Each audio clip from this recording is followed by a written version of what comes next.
I was listening to a podcast, and it's a podcast that I'm loving right now. And basically, it's a couple. The man runs the business. The wife has, a lot of different roles in the business, and she has her own business ventures and stuff like that. I'm new to the couple, so I can't give a whole rundown. But I'm listening to this podcast episode, and I'm listening to the conversation that they're having. And he's talking about business this, business that, and you do this, and you show up like this, and you've got to have a this.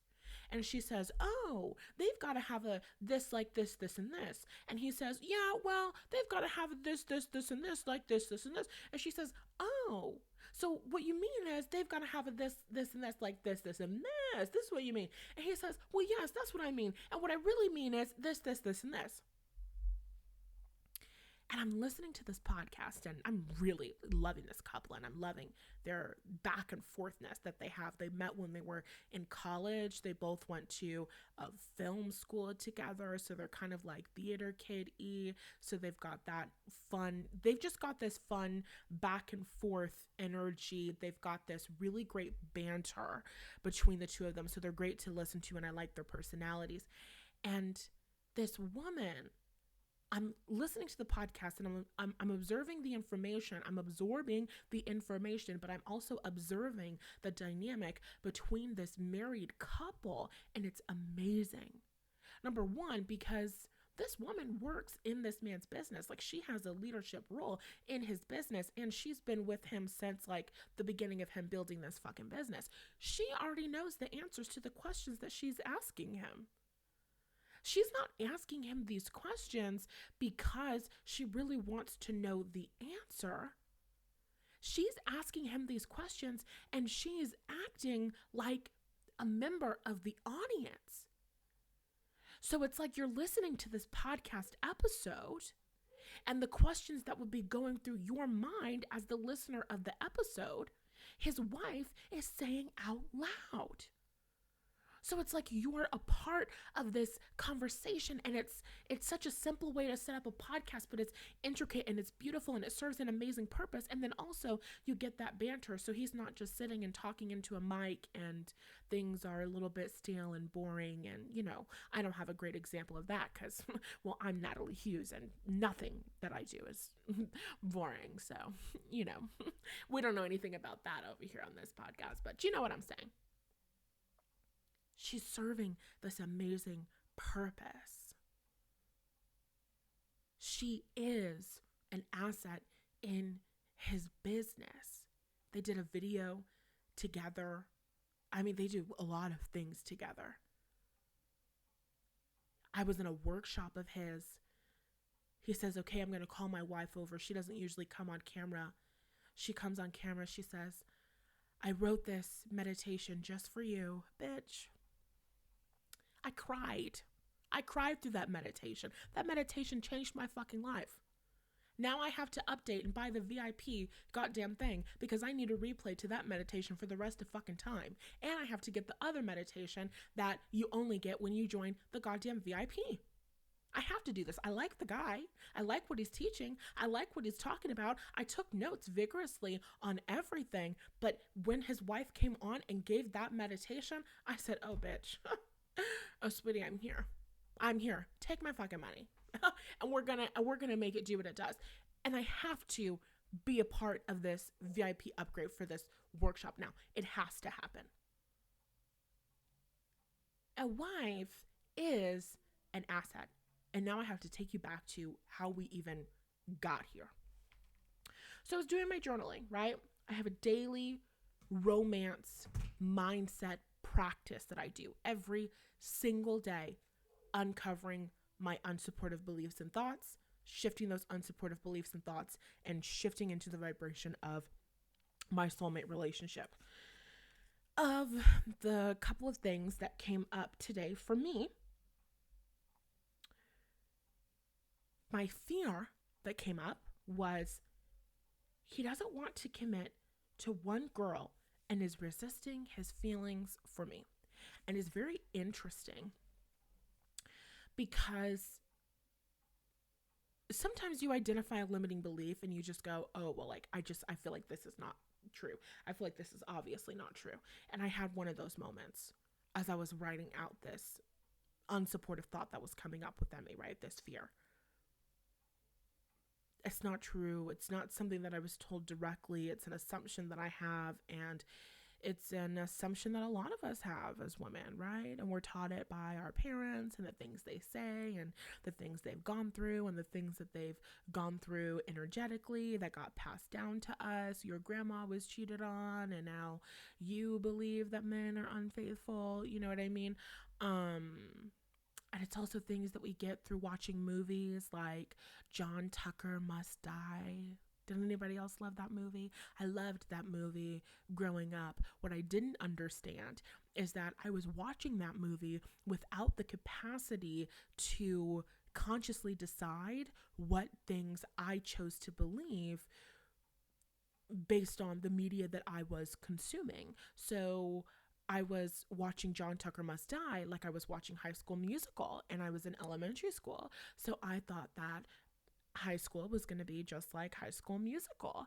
And I was, no, seriously, High School Musical is one of the reasons why I joined theater when I was in high school. I started my freshman year of high school. I was like, oh no, you don't understand. I know where I need to be. And it was because of High School Musical. And bitch, I was right. I thrived in high school theater. Anyway, so that happened with High School Musical. And then you have shows or movies like John Tucker Must Die. And what does that teach you?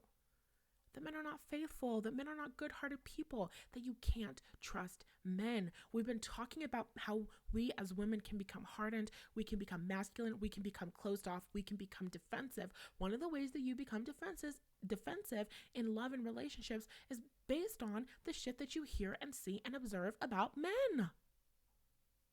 Like movies, John Tucker Must Die. They're like, this is what men are. This is what men do. This is how men behave. So this belief comes up today.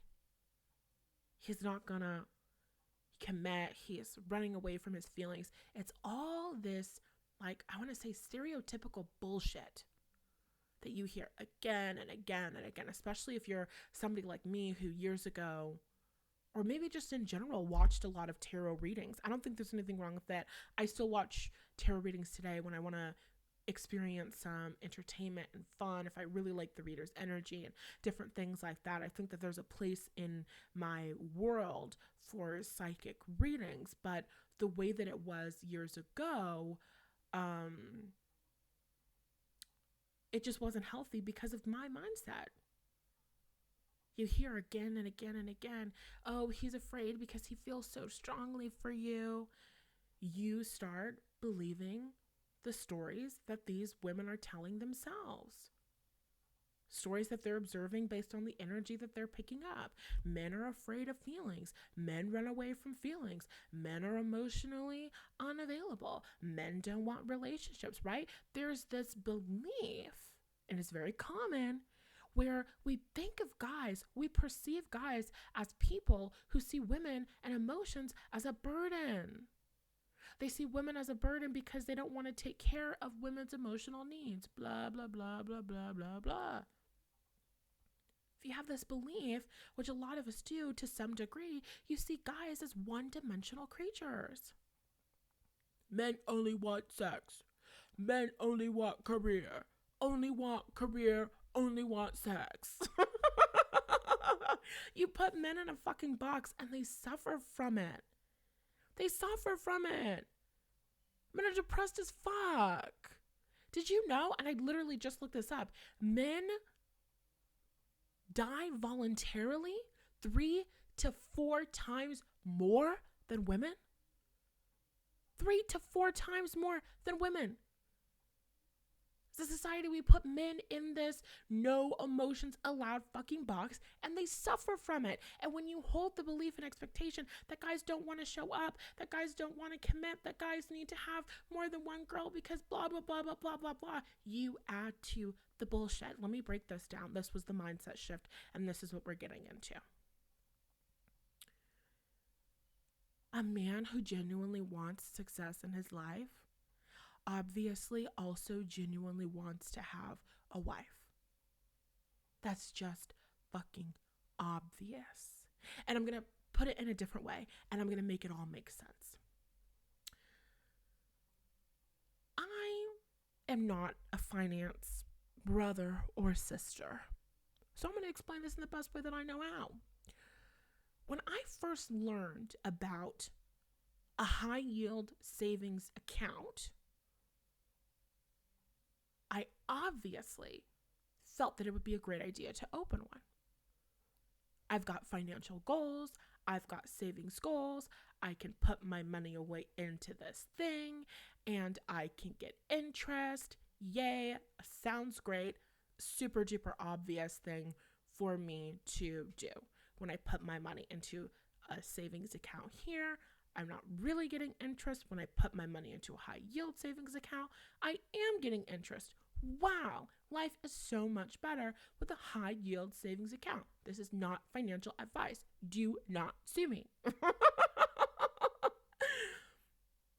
When I learned about that, that just became something that was obvious for me.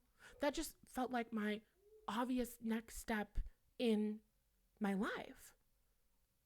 The value of a high yield savings account was made plain. And it just aligned with me and my financial goals and desires to grow and expand money, to build wealth, to create more financial safety, security, and stability for myself in my life. Boom. I understand the value of a high yield savings account. Obviously, I'm moving towards something that I perceive as valuable. You've got the perception, baby girl. Most people have the perception, baby girls of the world, Mirandas as I call you, that men don't see the value in you. As a woman, that men don't see the value in relationships. You're living a life where you believe that men see no value in women beyond sex. And that's a belief problem. That's a belief problem. You don't need to believe that all men all over the world want deep, meaningful relationships and loving connections with women. All you need is one. All you need is one. It's a belief problem. It's not a men problem. That's your past life experience and all the things that you have observed and absorbed negatively impacting you in the present moment problem. A man that's determined to create success in his life seeks out assets and things that are going to propel him further and further into the life of his dreams. That's a man who's determined to create success. A man who's determined to create success seeks out assets and things that are going to propel him further and further into the life of his dreams. Doesn't that just make fucking sense? Tell me that it does. Tell me that it does. Tell me that it does. Rate this podcast 5 stars if it does. And if you disagree, then don't touch anything. As a woman, you are a man's greatest asset. One example, if a man wants to create generational wealth, then obviously he's got to get a wife.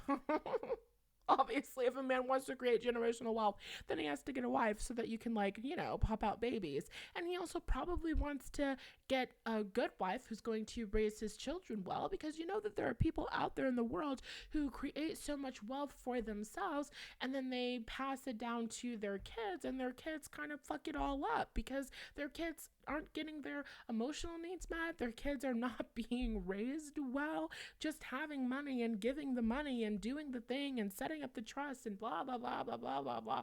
That's not all that you need to create generational wealth. So if I'm a man who doesn't just want to create generational wealth because it's the cool, fun thing to do, if I'm a man who is genuinely and authentically committed to creating generational wealth, to creating all of this financial success, freedom, safety, and security for myself, and passing that down to future generations, then I'm going to be emotionally invested in getting a wife.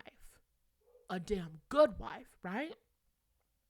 And outside of that, outside of the generational wealth thing, your soulmate is a man with purpose.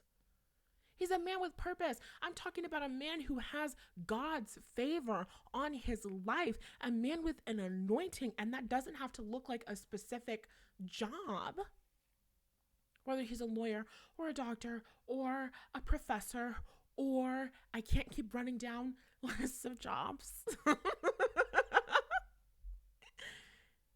doesn't matter what he's doing in the world. There's a billion ways to powerfully be of service to humanity. There's a billion ways to powerfully be of service to his community. Your soulmate is a man with an anointing on his life.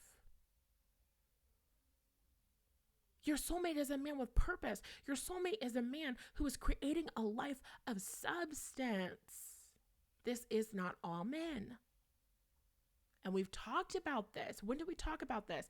Maybe in a YouTube video. You guys have to check out my YouTube. I've been posting a lot more, and our podcast episodes might be getting shorter. I'm not sure. I'm working on some stuff on the back end. Also, there's not a sound audio intro to this. So my name is Natalie Hughes. You're listening to the Naked and Noisy podcast, manifestation tools for the professional woman. If you want to create an emotionally fulfilled life where you've got your dream relationship, you are making waves in your industry, boosting up your reputation, and you're living the lifestyle of your desire, then you are in the right place. I am your host, life mindset and manifestation coach, Natalie Hughes. I've been doing this work for about 5 years. I love it. It is my purpose and my anointing.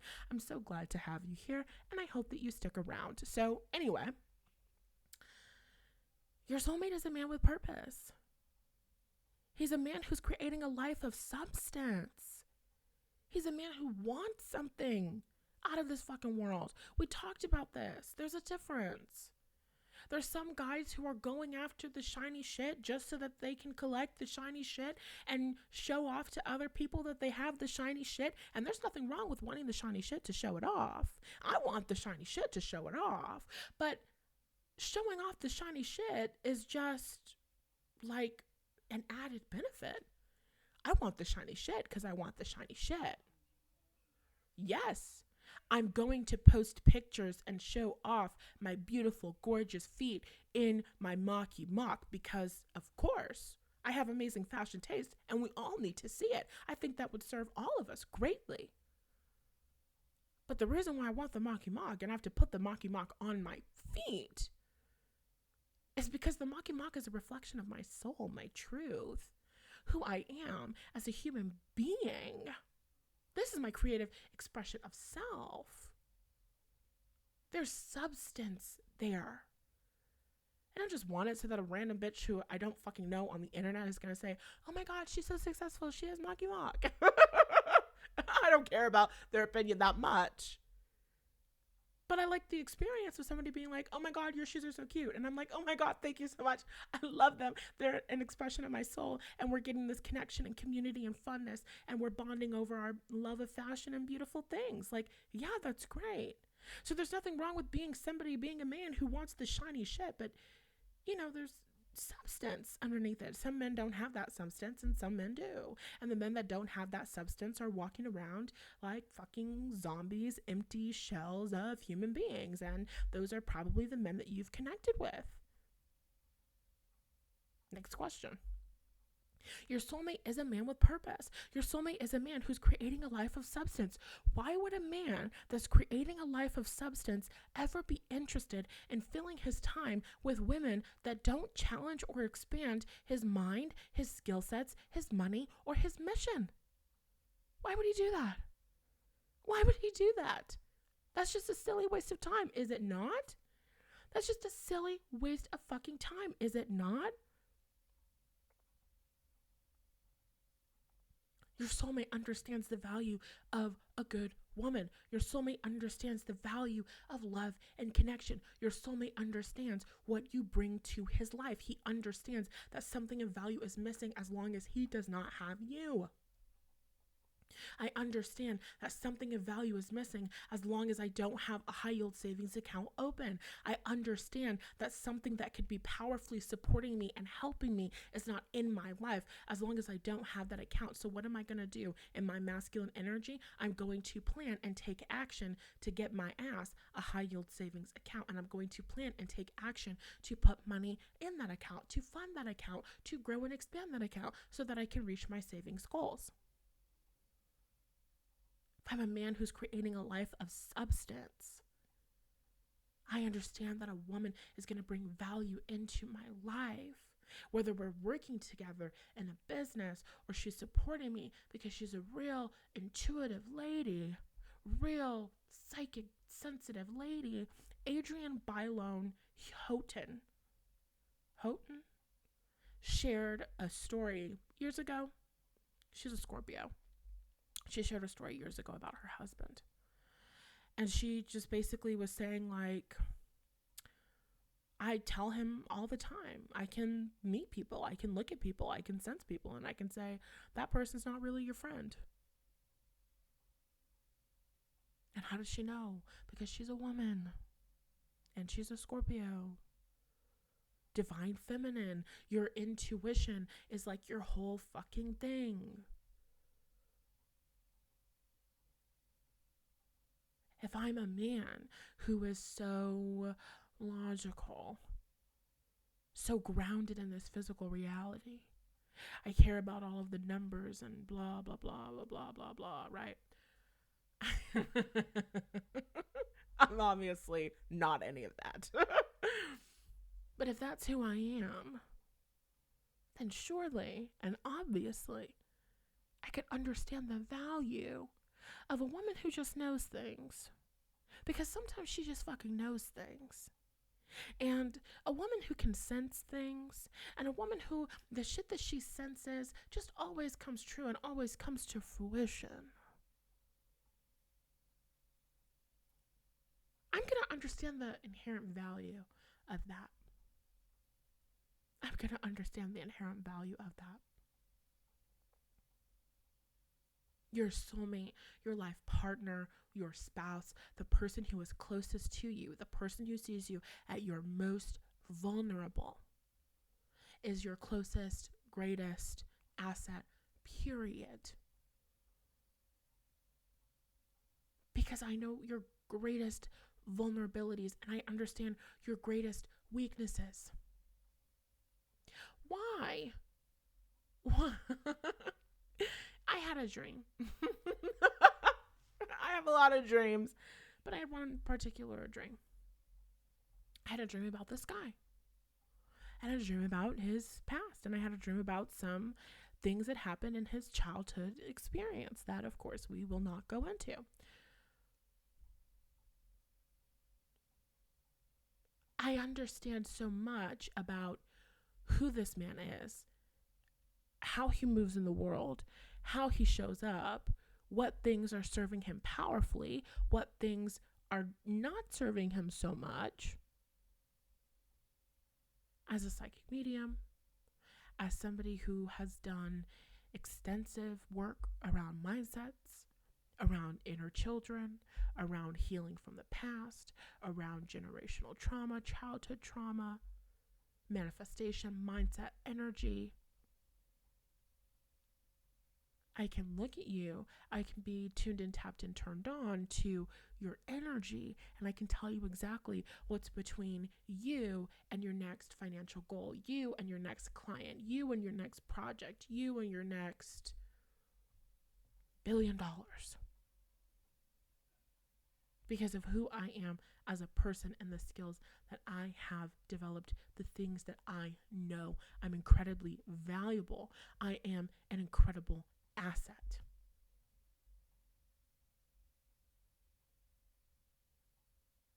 The soulmate shows up, obviously. It's obvious that the soulmate shows up. It's obvious that the soulmate wants to connect. It's obvious that the soulmate wants to be together. It's obvious that the soulmate values connecting with me. It's obvious that the soulmate seeks me out. It's obvious that the soulmate is committed to being in a relationship with me because I add so much value into his life. And that's just talking about success. I didn't even talk about happiness. I didn't even talk about sex. We talked about that in a different episode or video on YouTube. I don't fucking remember when we talked about it, but we did talk about it. You're not having good sex and you're doing superficial relationships and connection. You're not having mind-blowing orgasms, and I know that you're not because I experienced it. I went through it. I took myself on the whole journey from no orgasms, is my vagina broken, to earth-shattering orgasms. And I'm telling you, I know this to be motherfucking true.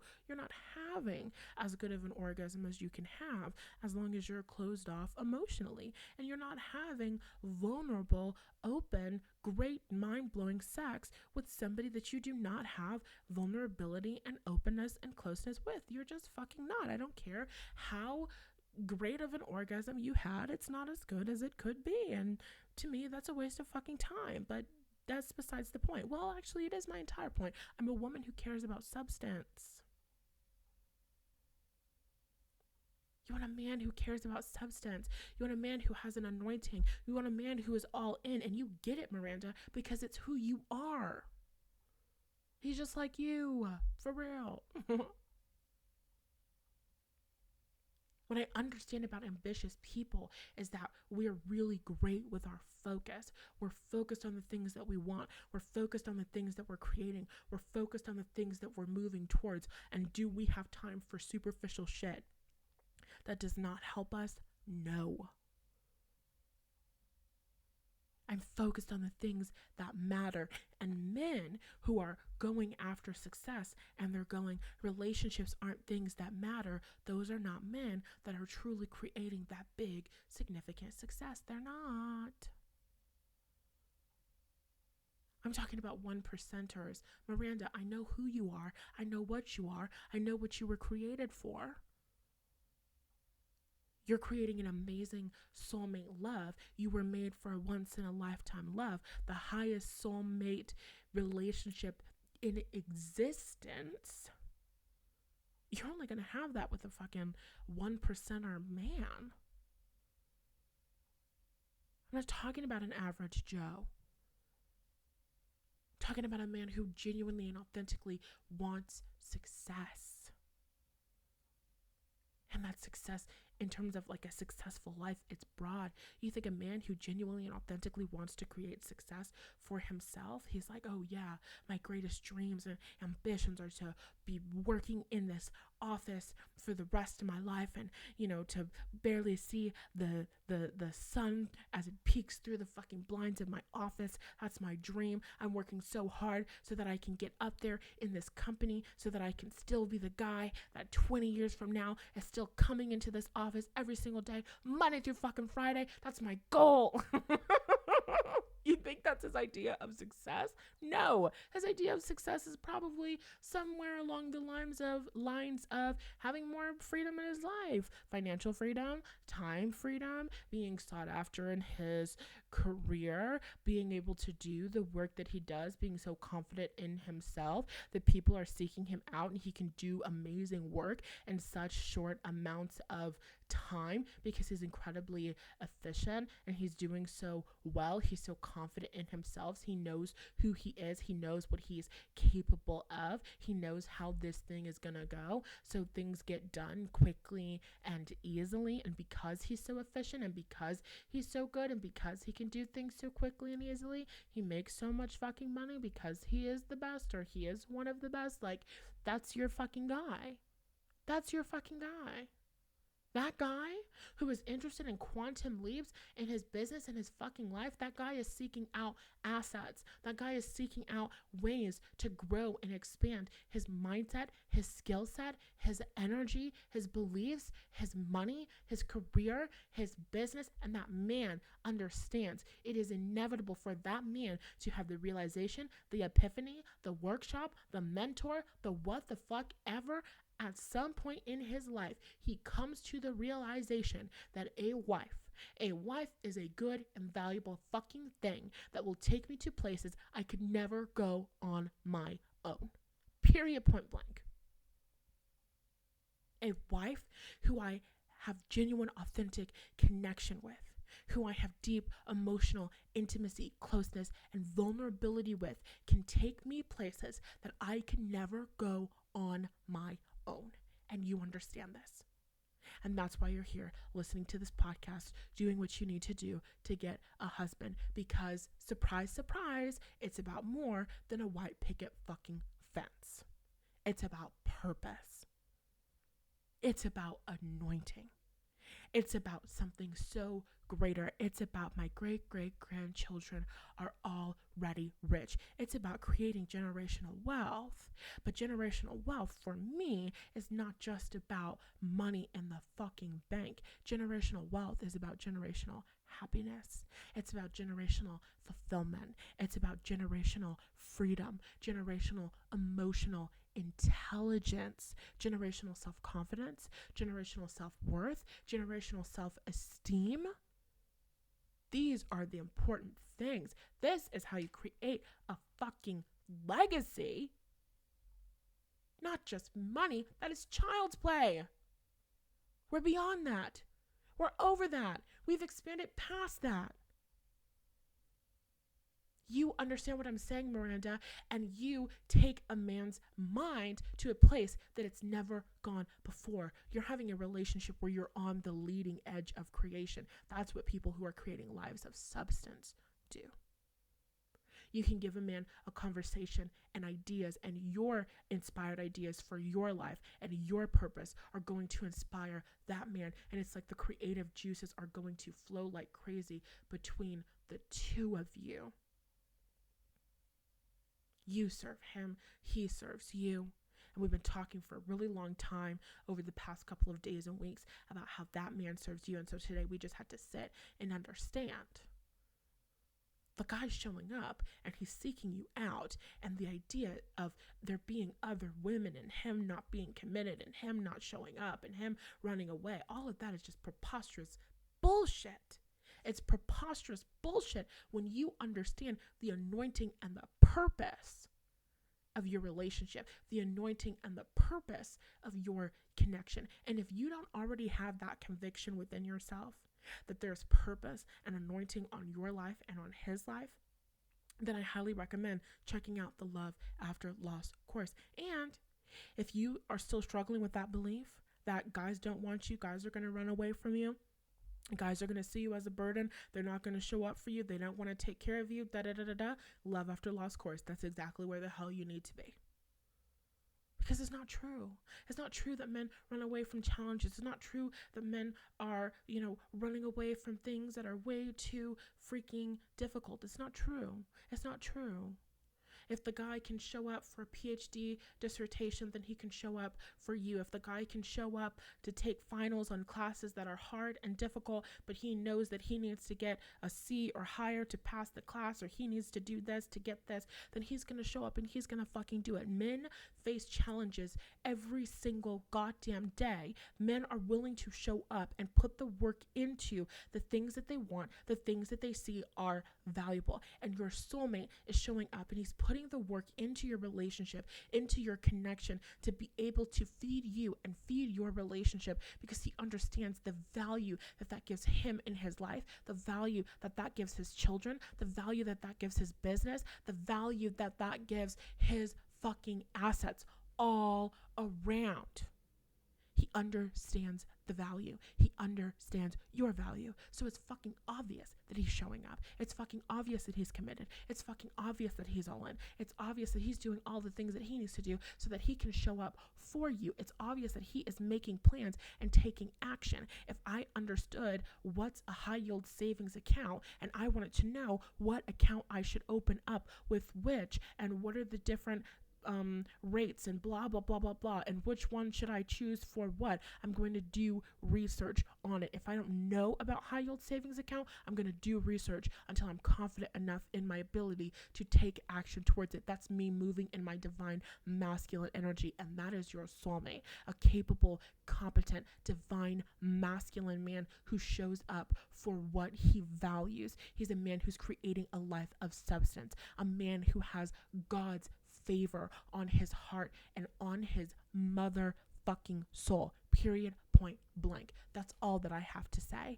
If you want my help and my support, creating that conviction for yourself, having a life experience where when your fears and your doubts and your worries and your old experiences from childhood come up around romance, if you want to have that experience where you can transmute that shit, where you can shift that shit, where you can go from feeling like, I don't know if the guy's going to show up, to being like, oh, the guy is obviously showing up. The guy already showed up. I'm on the other side. We're together. The energy, right, that you want to be able to tap into at will. You want to be able to take yourself to the end state and stay there, building out a supportive belief system that supports you in holding space, allowing and maintaining the relationship with your soulmate.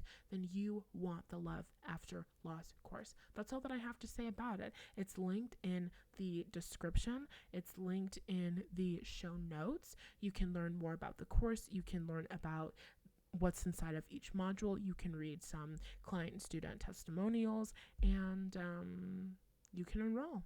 I love you, and goodbye.